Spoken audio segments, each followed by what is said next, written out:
हाँ,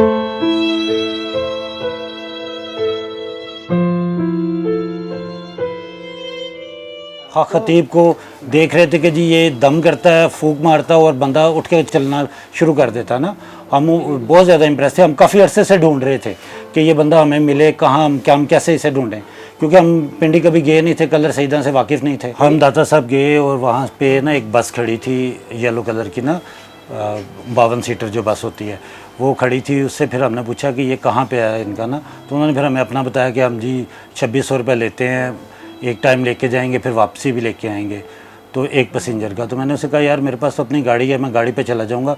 तो फिर हम जब वहाँ गए हैं तो वहाँ अजीब भी माहौल है। वहाँ माहौल ये है कि जिस बंदे का कोई ताल्लुक़ है ना वो बंदा अंदर जा सकता है, बाकी सब गरीब बंदे जो है ना बाहर सर्दी में बैठे हुए हैं। हम सर्दियों के दिनों में जा रहे थे।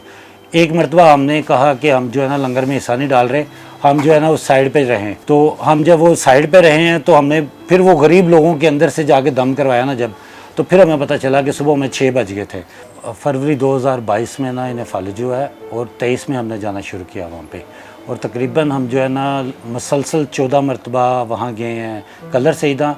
और उन्होंने फिर जब हमने कहा कि हमें तो कोई फ़र्क नहीं पड़ रहा ना, कोई सीन नहीं है, तो फिर उन्होंने कहा जी आप अंदर जाएँ, दरबार शरीफ पे जाएँ, वहाँ पे एक सर्कल वाला रूम है, उसका सर्कल काट के आएँ, वो सर्कल होगा, 7 चक्कर उसने लगवाए हैं। उसने कहा जी आपका जो है ना सर्कल कटिंग हो गया ना, आप कट हो गया, इंशाल्लाह नेक्स्ट बार जब आप आएंगे तो ओके हो जाएगा। हमारा जो उर्स आ रहा है उर्स में आपने ना 21 देखें जो है वो देनी है। तो मैंने कहा यार मैं इतना तो अफोर्ड नहीं कर सकता, तो आप जो है ना थोड़ा सा कम कर दें। फिर उन्होंने मुझे 7 देगे की, तो फिर 7 देगों की पेमेंट मैंने की उन्हें, तो लेकिन हमें फ़र्क कोई नहीं पड़ा। 7 से 8 लाख रुपये मैंने दे चुका हूँ। उन्होंने 10,000 के हिसाब से 70,000 रुपये एक मरतबा लिया है, 3 देगों के पैसे फिर एक बार लिए हैं।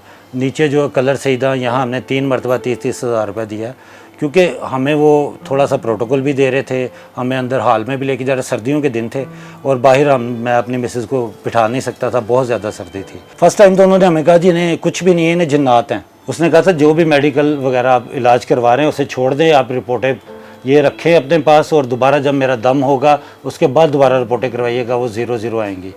तो उसके बाद भी हमने रिपोर्टें कराई, वो सारी ही उसी तरह आई हैं जैसे कि पहले थी।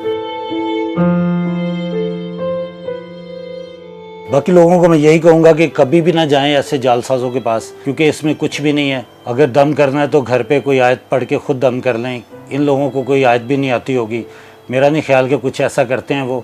वो तो सिर्फ ऐसे करते हैं, बस ऐसे ऐसे हाथ हिलाया शुफ शुफ, और स्पीकर का साउंड उसने ओपन किया होता है, वो आवाज़ जो है ना 3 मरतबा रिपीट होती है, वो लोग समझते हैं कि पता नहीं क्या है। तो फिर हमारी गुड लक थी कि इकरार भाई भी जो है ना इन्हें मीडिया पे दिखा रहे थे, तो फिर हमने देख के फिर रुक गए हम लोग।